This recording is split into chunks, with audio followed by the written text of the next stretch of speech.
y'all, Scott here. Happy Small Business Sunday! A while back I started a non-profit charity organization, the Wii Play Project, where I take in old abandoned Wii plays and give them a home. And I started to think, well, if I want to be a true non-profit charity organization, I gotta find a way to make a profit off of this. So welcome to the only business that specializes in selling Wii Play and very little else. Do you guys sell Wii Play?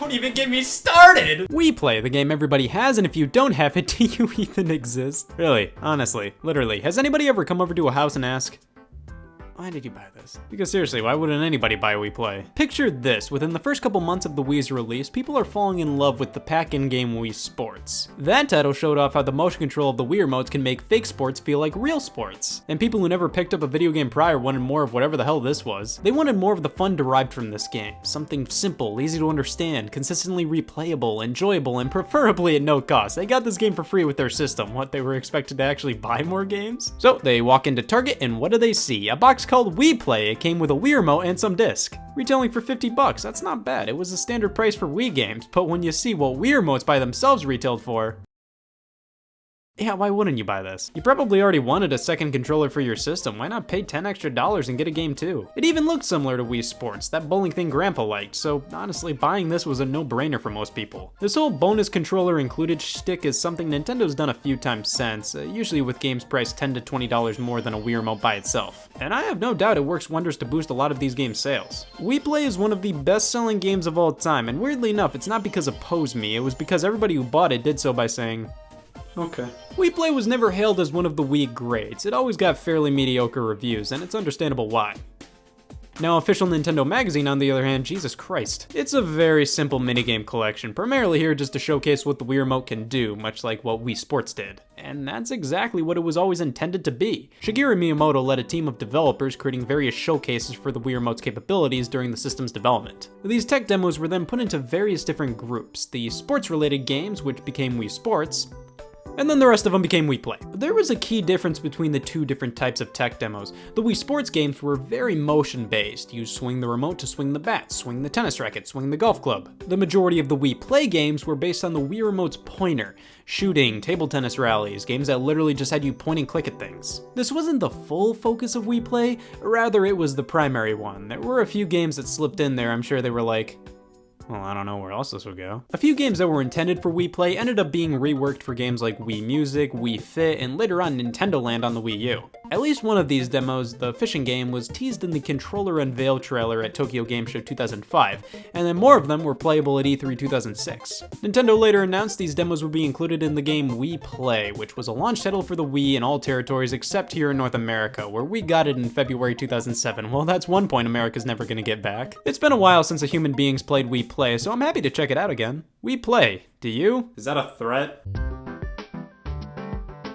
Well, at least they know why I bought this game. This title always perplexed me. Literally, any game released on the Wii could technically be titled Wii Play. They are all Wii games I can play. The title-given folks are really working overtime on this one.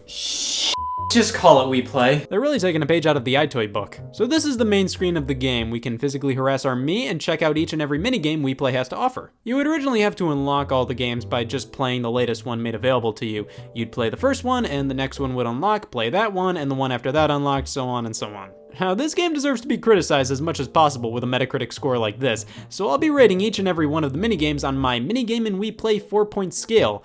Every other game I've scored with this thing has failed, so hopefully these minigames come out strong. Shooting Range was everybody's first Wii Play experience, and it's a spiritual successor to Duck Hunt on the NES. But don't get too excited, duck murder fans. You can murder ducks, but they just sporadically appear each round. And there is a clay pigeon section, but that's as Duck Hunt as the new Duck Hunt gets. Shooting Range just goes through 5 phases with different targets to shoot at: balloons, actual targets, clay pigeons, cans, and UFOs. The entire thing lasts about 3 minutes, so it's all about just getting a high score. These ducks are some serious points, but I will always love the can section. I always wondered what Wii tastes like. This is a short but sweet one. Shooting is fun, but they could have put in more levels. Find Me.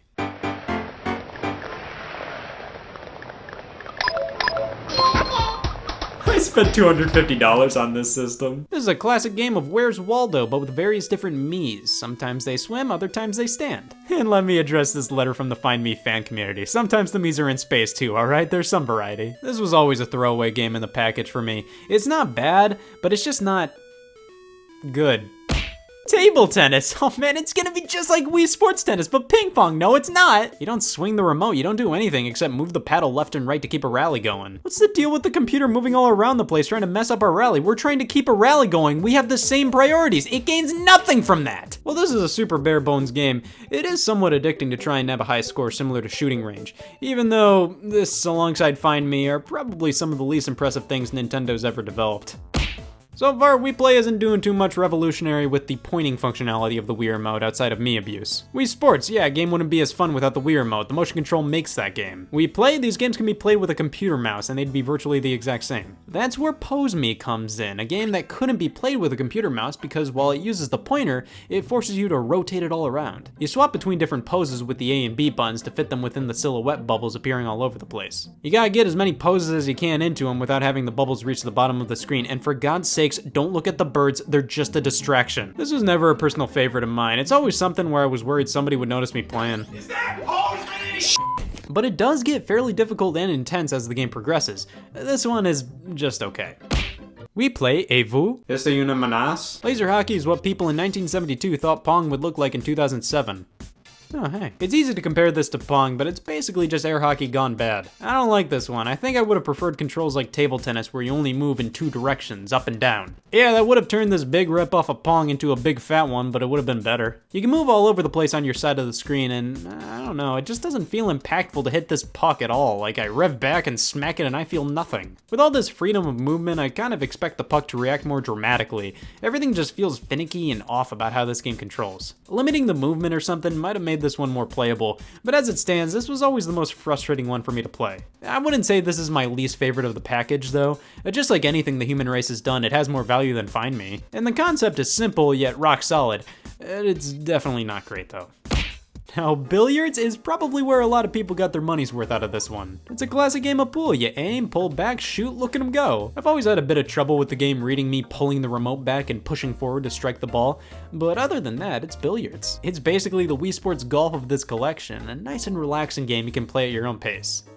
Fishing is another relaxing game. I have a soft spot for this one. You lower a rod into a pond full of paper fish and they totally want to eat a raw hook. These things always reminded me of the book The Rainbow Fish, and that's basically the main thing I will always remember about this game. It's just a simple go for the high score based thing. Certain fish are labeled as bonuses for a brief period of time, and if you grab those you get more points. Chibi Robo Ziplash, Mario Tennis Ultra Smash, and catching a small fry in Wii Play Fishing are the biggest f*** yous Nintendo's ever given me. But this is what the fishing game in the Nintendo Labo Variety Kit should have been. It's not crazy, but it's a decent enough little minigame. Charge, the first game with an exclamation point. Nintendo, slow down. This is by far the most out-of-place game in the collection. You know, billiards, shooting range, ping pong, riding a knitted cow down a path and running into scarecrows. This isn't controlled with the pointer, no. This is controlled with the Wii Remote on its side. You tilt it forward and backward if you want to speed up or slow down and jerk it up to jump. I feel like I'm truly riding a knitted cow. I liked this one back in the Wii Play days of my youth, but now this is easily the one I care the least about. I don't know, this one just doesn't fall in line with the simple fun of the other games. It's just so out of place here. It's not terrible or anything, it's fine, it's just not that fun for me to replay now, and it doesn't fit in with all of this. Which is shocking considering it's in a game so plainly titled Wii Play. I'd feel like anything would fit in this game, but no. If they made a minigame compilation called Wii Knitted Cow Rider and include this one, come back to me and maybe my opinion will change. Tanks. Jeez, they really went above and beyond with the exclamation points near the end here. This is what Wii Play was all about. Tanks is the most fleshed out and gamey game of the whole collection. You just have to traverse this map and destroy all the enemy tanks. It's a full-blown copy of Combat on the Atari 2600. But who cares, it's fun. You can use the Wii Remote alone instead of the Wii Remote and Nunchuck, but I don't associate with those people. This game I always play with the Nunchuck. You move with the stick, aim with the pointer, it's perfect. You can even drop mines, you can't do that in Find Me, easily the best game in the collection. We play E2. Es eso una amenaza? We can play each game in multiplayer, which, hey, with all games requiring only one Wii Remote per player, this is one of those multiplayer games you can gracefully play all by yourself. You can also try to nab a high enough score to obtain a medal, and that's Wii Play. For a game consistently blasted back in the day and almost never talked about now, I still think it's decently fun. It does its job. It was made to show what you can do with the Wii pointer, and they made one of the best decisions ever bundling it in with a Wii remote, because who would buy this by itself? None of the games included truly captured the same magic of Wii Sports. A lot of them can be seen as too simple or just plain boring, but I will always defend this game. I think it's a fun arcadey collection of simple pick up and play games. The fact that it came with a Wii remote and was really only $10 should always be considered when talking about this game. It's not good enough to stand on its own, but as a bonus game you got with a controller, hell yeah, it's worth it. Tanks and Billiards alone made it worthwhile, and with games like Shooting Range, Pose Me, Fishing, even Charge, there's some fun to be had. Now the sequel Wii Play Motion, yeah, that's another story for another day. But the fact that Wii Play is decently fun to play means my Wii Play reselling business will never die out. Not to be sold separately. Shit, the jig is up.